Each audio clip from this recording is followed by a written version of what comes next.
नमस्कार प्रेक्षकांनो.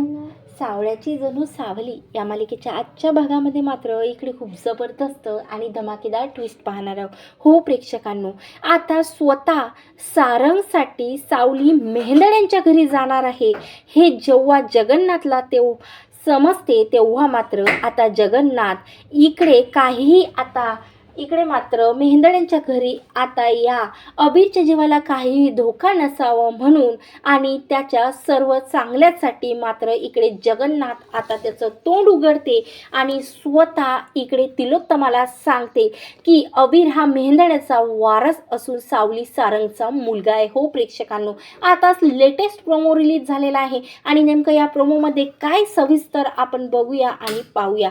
इकडे मात्र आता सारंग चा जीव मुली तूच वाचवू शकते असं आता जेव्हा तिलोत्तमा इकडे आता सावलीला बोलून जाते तेव्हा मात्र आता सावली विचारात पडते.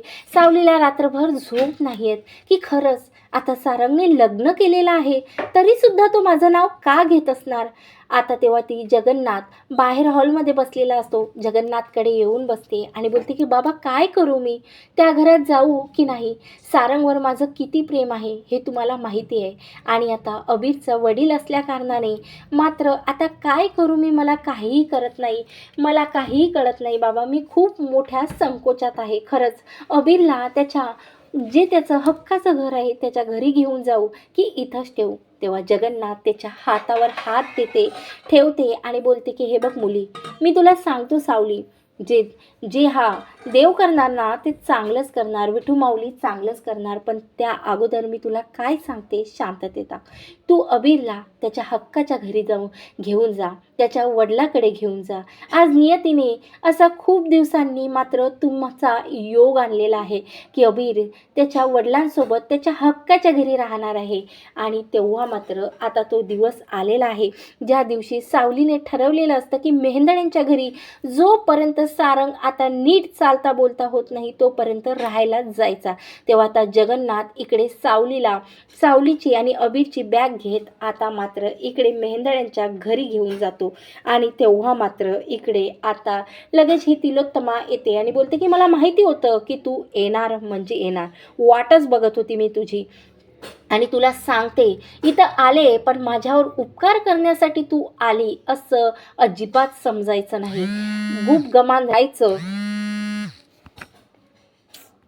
गुप गमान शांततेत राहायचं आणि मात्र माझ्या सारंगच्या आयुष्यातून तू पुन्हा आता चांगला झाला की निघून जायचं. तेव्हा मात्र आता इकडे खूप आनंदित असते ती म्हणजे ही मोनाली, कारण मोनिकाच्या प्लॅननुसार आता सर्व काही घडत असते. आणि इकडे मात्र तेवढ्यातच आता हा जो काही जगन्नाथ तेवढ्यातच आता इकडे मात्र तिलोत्तमाला सांगते की आता तुला एक गोष्ट सांगू का, अबीर या घरात आहे आणि सावलीला सुद्धा मी तुझ्या भरोशावर ठेवून जात आहे.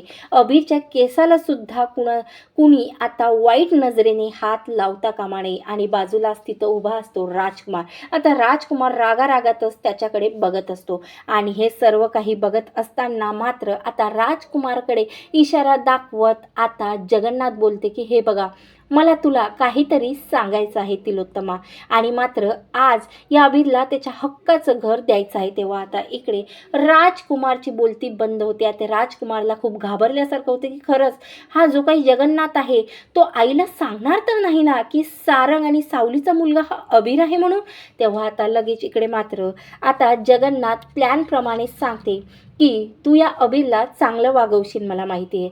तेव्हा इकडे आता तिलोत्तमा पुन्हा रागावून म्हणते की जगन्नाथ, मी या सावलीच्या मुलाला चांगलं का वागू. तेव्हा आता इकडे जगन्नाथ बोलतो की तू सावलीचा मुलगा आहे पण तू तुझा नातू सुद्धा आहे तिलोत्तमा, आणि हे सत्य आहे की हा अबीर मेहेंदड्यांच्या घरचा वारीस आहे, सारंग सावलीचा मुलगा आहे.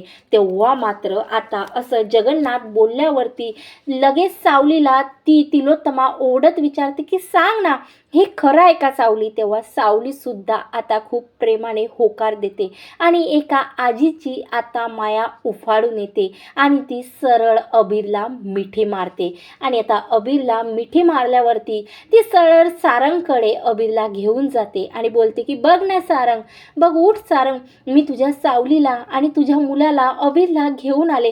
उठ सारंग, माझ्यासाठी नाही, एका आईसाठी नाही, पण तुझ्या मुलासाठी तर तू उठू शकतो ना, उठ. खरंच सावलीने दुसरं लग्न केलेलं नाही आहे सारंग. तेव्हा आता सावलीसुद्धा सारंगकडे जाते आणि मात्र सारंगच्या डोक्यावरून हात फिरवत आता बोलते की हो सारंग, मी 8 वर्षापासून एक सत्य लपवून ठेवलं होतं, पण हा अबीर तुझा आणि माझाच मुलगा आहे, हे सत्य मला तुला सांगायचं होतं. तेव्हा मात्र आता अबीर आणि सावलीचा जो काही आवाज इकडे मात्र आता सारंगच्या कानावरती पडताच आता सारंग शुद्धीवरती येतो आणि अगोदर असं सावलीला आणि अबीरला समोर बघून मात्र दोघांनाही मिठी मारतो.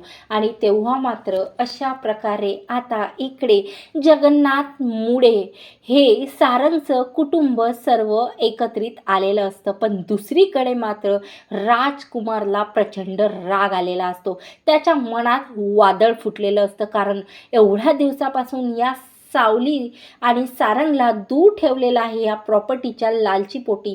आता मात्र ती प्रॉपर्टी चक्क मेहंदड्यांच्या वारसाच्या नावावर तिलोत्तमा करून देणार ही भीती मात्र आता त्याला इकडे वाटत असते. म्हणून इकडे मात्र आता भैरवीशी हात मिळवणी करून इकडे आता या राजकुमारने खूप भयानक डाव रचलेला आहे.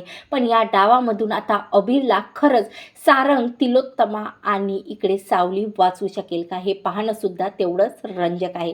तर बघत राहा सावळ्याची जणू सावली मालिका आणि आवडल्यास लाईक आणि सबस्क्राईब करा. धन्यवाद. जय गजानन.